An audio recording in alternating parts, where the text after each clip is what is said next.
Olá, sejam todos muito bem-vindos. Eu sou Bianca de Araújo Laureano.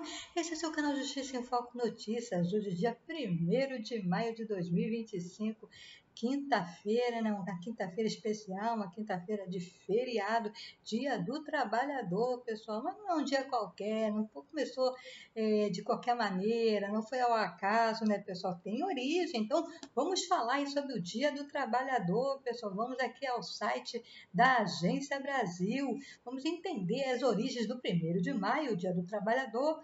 Lutas históricas marcaram aí essa data, pessoal. Então vamos aí falar sobre o dia 1º de maio.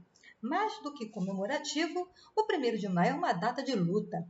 Foi assim em sua origem em 1886, durante uma greve em Chicago, nos Estados Unidos, quando trabalhadores foram agredidos, presos e executados em meio a reivindicações por redução de jornadas diárias que duravam até 14 horas, pessoal. Historiador e professor da Escola Diese de Ciência do Trabalho, Samuel Fernando de Souza, explica que o episódio é conhecido como tragédia de Haymarket.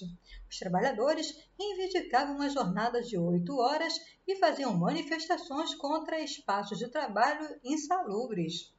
Esses trabalhadores foram duramente reprimidos e vários líderes foram condenados à morte por conta dessa revolta. E durante a Internacional Socialista de 1888, decidiu-se a data de 1º de maio como dia de luta de classe trabalhadora, bem como de homenagem aos trabalhadores, explicou aí o historiador, né, pessoal? Pesquisadora do Departamento de Sociologia da Universidade de Brasília, UNB, e autora de pesquisas voltadas a entender os desafios do trabalho no mundo contemporâneo, Laura Vale Contígio lembra que as manifestações pela redução da jornada em Chicago culminou com a explosão de uma bomba no local, pessoal. Pois é, durante a manifestação lá, teve bomba explodindo lá no local, né? Vamos estar lendo aqui o que diz a historiadora. Isso acabou sendo usado como justificativa para a polícia de Chicago atirar contra os manifestantes, deixando 4 mortos e centenas de presos e feridos. 8 trabalhadores foram acusados de conspiração, mesmo sem evidências diretas. 7 foram condenados à morte e outros vários a uma pena de 15 anos de prisão. Um dos condenados à morte tirou a vida na prisão e outros 4 foram enforcados. É uma memória em memória desses trabalhadores que se comemora a data, né? Explica aí a Laura Vale Contígio. E o símbolo, pessoal? No Brasil, a data começou a ser comemorada por volta de 1891, em algumas cidades do Rio de Janeiro e, na sequência, em Porto Alegre. Sempre foi um símbolo do movimento dos trabalhadores organizados, mas posteriormente a data foi bastante disputada na tentativa de reapropriá-la simbolicamente, disse o historiador Samuel Fernando de Souza. De acordo com Samuel, a ideia era a data. Desculpa aqui, pessoal, está subindo notificação, mas vamos lá. De acordo com Samuel, a ideia era de dar ao 1º de maio uma conotação mais comemorativa ao trabalho do que em defesa do trabalhador, a ponto de, logo após o golpe de 64, ter esvaziado o movimento sindical o movimento sindical ser transformado em uma data comemorativa apenas, né? Uma data festiva, esvaziada de conteúdo político, naquele momento em que era de luta da classe trabalhadora, né, pessoal? Transformar aí a data que era de luta, né, de reflexão, em uma data meramente comemorativa, né? De Getúlio Vargas, de 1930 a 1941, o 1º de maio, até então Dia do Trabalhador, passou a ser apropriado como Dia do Trabalho, data em que, inclusive, Vargas apresentou as leis de proteção ao trabalho e, em especial, a própria consolidação das leis do trabalho, a CLT.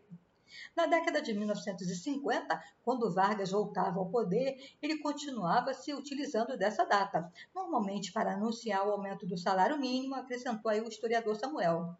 Novo sindicalismo. De acordo com o historiador, o uso da data volta a ser revertido no final dos anos 70, quando ocorreu no Brasil um amplo movimento conhecido como Novo Sindicalismo.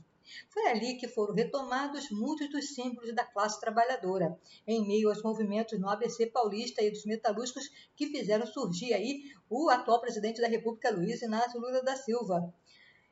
como uma figura principal e liderança naquele momento de luta pela classe trabalhadora. A data voltou a ser reapropriada durante vários atos contra aí, né, pessoal, o regime ditatorial em prol da abertura política, detalhou o historiador, né?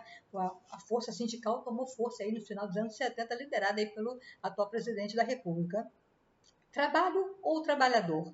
A pesquisadora Laura Contígio explica que, ao tentar transformar o Dia do Trabalhador em Dia do Trabalho, as classes dominantes no Brasil tentam evitar que os trabalhadores tenham ciência da data enquanto luta por direitos trabalhistas. Por isso nós estamos aqui para falar, né? É Dia do Trabalhador, é dia de reflexão, é dia de luta para que os trabalhadores eles possam ter consciência dos seus direitos, né, pessoal?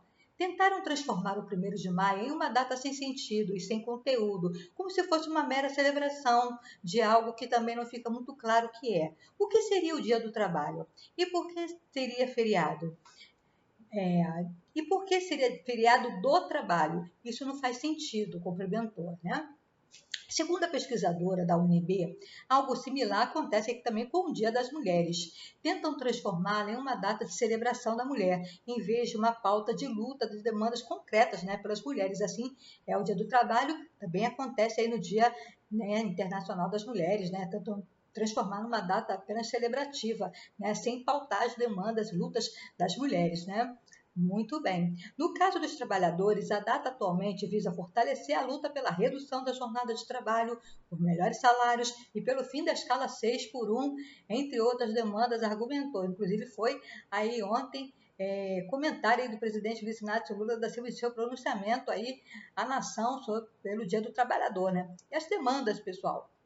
Na avaliação da pesquisadora, as demandas atuais dos trabalhadores abrangem 2 aspectos em especial. O primeiro deles, segundo ela, é a manutenção de direitos que têm sido constantemente atacados pelas elites do país.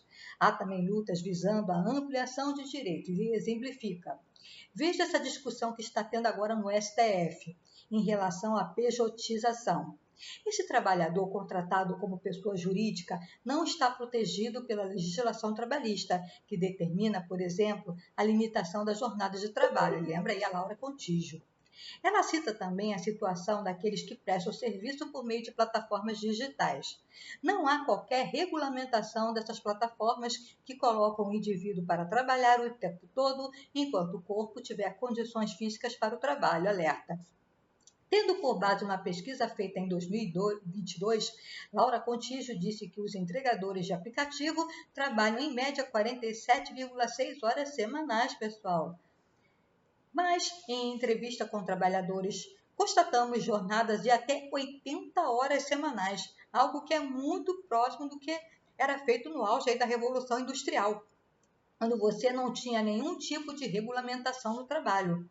Vemos nesses casos que a demanda dos trabalhadores continua a mesma. Na verdade, a gente observa até um certo retrocesso na legislação e na situação dos trabalhadores. 2 séculos se passaram e continuamos vendo trabalhadores fazendo uma jornada extremamente longa e exaustiva, muito além das 44 semanais previstas na legislação, principalmente, né, pessoas ligadas aí à informalidade, né? No caso dos entregadores, né, de aplicativo, motoristas, né, de aplicativo, né, pessoas ligadas à informalidade são muitas vezes submetidas aí a horas exaustivas de trabalho, né? Ainda segundo a pesquisadora, muito se deve ao retrocesso do poder sindical teve nas últimas décadas, o que resultou também no aumento do número de assédio no ambiente de trabalho, bem como doenças físicas e psíquicas, né, como aí o burnout, né, pessoal? Tem muita gente aí sofrendo dessa síndrome aí que é bem grave, né? A escala 6x1. E é nesse cenário que se ampliam as discussões como na escala 6x1 acrescenta ao se referir à medida prevista em projeto de lei que tramita no Congresso Nacional, prevendo 2 dias de repouso semanal ao invés de 1 dia. O que é que esse debate nesse cenário? Tantas empresas, comércio, indústrias com trabalhadores em escala 6x1, né? Que esse debate, né, traz aí com trabalhadores na escala 6x1. Em muitos casos, não há sequer um dia fixo para folga. Isso inviabiliza até mesmo o dia para que o trabalhador fique com sua família, para ele descansar ou mesmo cuidar dos seus afazeres domésticos. Isso é insustentável. A escala 6x1 não possibilita minimamente qualquer atividade social ou de lazer, argumentou Laura Contígio. O resultado dessa jornada de trabalho, segundo a pesquisadora da UNB, são trabalhadores desvalorizados, desmotivados e submetidos a condições de trabalho extremamente ruins. Redução da jornada. Nos últimos anos, vivemos um cenário de desvalorização histórica do salário mínimo. O trabalhador brasileiro recebe muito pouco e trabalha demais, sem contar as muitas horas gastas diariamente com o deslocamento, principalmente nas metrópoles, algo que deveria ser contado como parte da jornada do trabalho, disse aí a pesquisadora. De fato, né, pessoa? Quantas horas as pessoas ficam presas no trânsito em cidades como Rio de Janeiro, São Paulo, né, pessoal? De fato, expostos não somente, né, à exaustão e ao perigo também, à violência, né, pessoal? Então, isso deveria, de fato, ser contado aí como jornada de trabalho, né? Por estes motivos, segundo a pesquisadora, os debates têm avançado também na direção de uma redução da jornada diária de trabalho para 35 horas ou 36 horas semanais. É essa a pauta fundamental da atualidade e não adianta apenas você colocar o fim da escala 6x1 sem estabelecer um limite de jornada diária, acrescentou. Até porque na escala 5x2, com 2 dias de descanso semanal, há o risco de os patrões aumentarem o número de horas trabalhadas por dia, por ter como resultado o mesmo número de horas trabalhadas na semana, completou Laura Contígio, ao defender que se estabeleça limites semanais e também diário, visando uma escala de 36 horas semanais e sem cortes de salários, né? A resistência. A exemplo do que ocorreu quando o Brasil pôs fim à escravidão, muitas empresas se mostram resistentes às mudanças que visam tornar a legislação trabalhista brasileira menos desumana.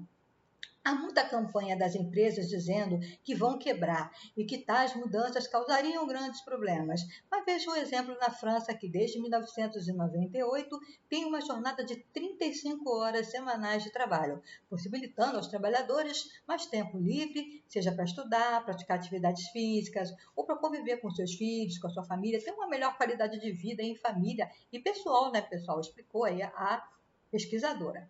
Tecnologia e a mais-valia. A verdade, segundo a pesquisadora, é que com as novas tecnologias, as empresas ficaram mais produtivas, mas essa benesse acabou não sendo repassada aos seus funcionários. É a mais-valia da atualidade, né, pessoal?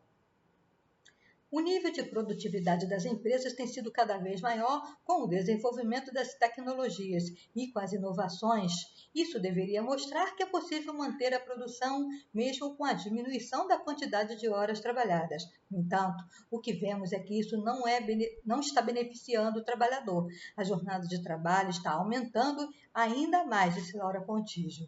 A quantidade de mais-valia, a diferença do que é produzido pelo trabalhador e o que é pago pelo patrão ao trabalhador, fica maior porque os trabalhadores estão trabalhando muito mais horas e a produtividade tem sido muito maior, né, pessoal? Essa coisa de trabalhar em casa, né? O pessoal fica lá, é muito melhor, né? Trabalhar em casa, né? Ver mais benefícios, mas no final não é bem assim na prática, né? Isso comprova que a tecnologia não tem sido utilizada para melhorar as condições de vida da população, mas para aumentar essa exploração, né? De fato, assim fica aqui o nosso conteúdo. Eu quero convidar você, meu querido amigo, minha querida amiga, a se inscrever no canal Justiça em Foco Notícias e ativar o sininho das notificações para ficar por dentro dos nossos conteúdos, deixando o seu precioso like, que é extremamente importante para nós, que assim o YouTube vai reconhecer que os nossos conteúdos contêm relevância e vai aí indicar para quem não é inscrito no canal. Quero dar as boas-vindas aos novos inscritos do canal. Você que já está acreditando aqui no canal Justiça em Foco Notícias, seja bem-vindo. Vamos escrever juntinhos aí a nossa história e quero te convidar a conhecer os nossos outros conteúdos, né, pessoal? E deixe seu comentário, que é extremamente importante e ajuda também no engajamento e a sua amiga continuar com o trabalho aqui na plataforma. Siga-nos nas redes sociais. Sim, tem canal Justiça em Foco Notícias em todas as redes sociais. E, pessoal, muito obrigada aí por ficar conosco até o final do nosso conteúdo. Parabéns aí a todos os trabalhadores. Que Deus abençoe a você, trabalhador. Você trabalhador no informal também, que venha muitas parcerias, muitos clientes. A você que está sem trabalho, está desempregado, que portas sejam abertas, né, pessoal? Feliz Dia dos Trabalhadores, muita luta, muita resistência, fim da escala 6x1, pessoal, apoiamos aqui, foi dito ontem aí pelo presidente Luiz Inácio Lula da Silva, que vai ser ampliada essa discussão, então que venha aí discutir com a sociedade e que venhamos encontrar o melhor caminho para uma melhor qualidade de vida de todos os trabalhadores, né, pessoal? Então, fiquem todos com Deus, até o próximo conteúdo. E não se esqueça, pessoal, fique conosco, porque aqui você sabe, será sempre uma questão de justiça. Obrigada.